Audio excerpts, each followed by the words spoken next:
Well, technically, it's not a wrap, but it's basically a wrap at this point, as Boston won Game 3, taking a commanding 3-0 lead with a final score of 106-99. In the history of the NBA, no team has ever come back from a 3-0 deficit to win a series. 4 teams have pushed a 7th game, and these Boston Celtics were one of them, but no team has won that 7th game. And I gotta be honest, I don't think Dallas is even gonna win Game 4. Now, the Mavericks came out extremely aggressive, and I believe they had a good game plan, as they were attacking the rim constantly due to the lack of interior defense because Porzingis was out. Early on, they were not settling and they were attacking the rim repeatedly, and that was going well for them as they built an early lead in the first quarter. Then a few things happened. There were substitutions, and then the depth of Boston took advantage of the Mavericks' lack of depth. And then Dallas started to get complacent. And I gotta be honest, Luka's step-back three-pointers started to piss me off. He doesn't have to settle as much as he has been. Getting to the rim was working in that first quarter, and they got away from it from seemingly no reason whatsoever. I get it, you have to have confidence in your shot, but just going straight to iso ball, step back, shooting a 25-footer over and over again after you were getting to the rim and scoring in the paint at will just doesn't make sense to me. Kyrie Irving finally decided to show up and had an excellent game of his own, but unfortunately, it was too little too late. There was a couple things for Boston that you just knew were not going to last. Of course, the Celtics were not going to keep missing threes forever, and you knew Jason Tatum was going to have a good game at some point or another, and that point was last night, as he showed up in a big way, was extremely aggressive, and hit big shots down the stretch. Tatum had 31 points, 6 rebounds, and 5 assists on 11 of 26 shooting. The real star of the series, though, is Jaylen Brown, as he had 30 points, 8 rebounds, and 8 assists on 12 of 22 shooting. With Porzingis out, and with Jrue Holiday having a mediocre game, I think Jaylen Brown has now taken a significant lead in the Finals MVP race. If the Celtics win in Game 4, he should be getting that MVP unless he just completely falls off. Now I gotta say, as someone who was rooting for Dallas, this was just irritating to watch. Luka fouling out was brutal, and you had a feeling then that the game was over. I had hope that Kyrie Irving would have his Kobe Bryant moment and win a clutch game down the stretch while his co-star was out, similar to the way that Kobe Bryant did that in the 2000 NBA Finals.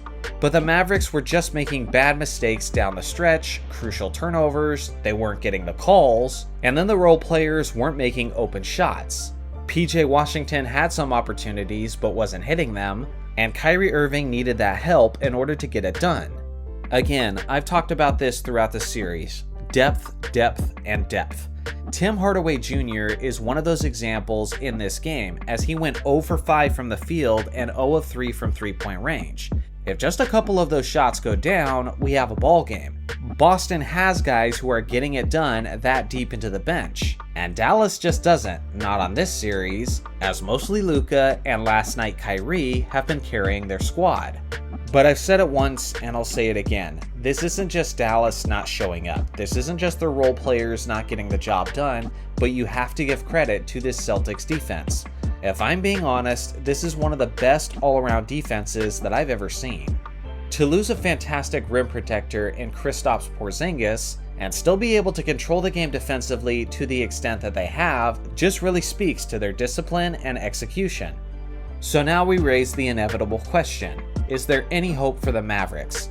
And I'm just going to say it flat out, there's none. None whatsoever. This Boston team is clearly the better team. And throughout the Eastern Conference playoffs, we were saying that they had an easy road to the finals. And it's true. Eastern Conference contenders were losing their best players left and right. You didn't have Jimmy Butler on the Miami Heat. Joel Embiid wasn't at full strength. The New York Knicks had their talent depleted. Tyrese Halliburton wasn't even healthy throughout the series. Giannis and Damian Lillard didn't even have a chance to compete in these playoffs. The list goes on and on. So yes, they did have an easy road to get here. But heading into this series, many people, including myself, thought the Mavericks might just win it all. They were looking that formidable, they handled Minnesota quite easily, and it had looked like they had just got through the gauntlet of the Western Conference. For Boston to then face this team and dismantle them to the extent that they have, to the point that Dallas doesn't even look like the same team we've been seeing throughout these playoffs, is some truly historic stuff. For me, this is the statement they had to make to completely nullify any questions about their legitimacy. The fact that Jason Tatum finally had a good game, and they're up 3-0 in the series, and the fact that they hadn't been making their three-point shots up until this night, and they're still dominating in commanding fashion, makes you wonder what they would be doing if they had actually been playing to their ceiling. If that was the case, all 3 games would have been a blowout. I gotta say, this isn't just a rough end to the Dallas Mavericks season, but man, what a rough year it's been to be a Bucks fan. Like I said, they lost Giannis and they lost Damian Lillard, who were not able to play for the most part in the NBA playoffs. But on top of that, you've had to witness Jrue Holiday go to Boston and basically solidify them as an all-time great defense. And now you'll be watching them win the championship and be questioning all of their decisions along the way. With that being said, I'm a Lakers fan, and nobody wants to coach this team because of a nightmare situation that we're in. So who am I to talk about rough seasons? So what do you guys think? Is this Boston team one of the all-time greats defensively? And is it possible that Jaylen Brown is actually the best player on these Celtics? I look forward to hearing your thoughts in the comment section below.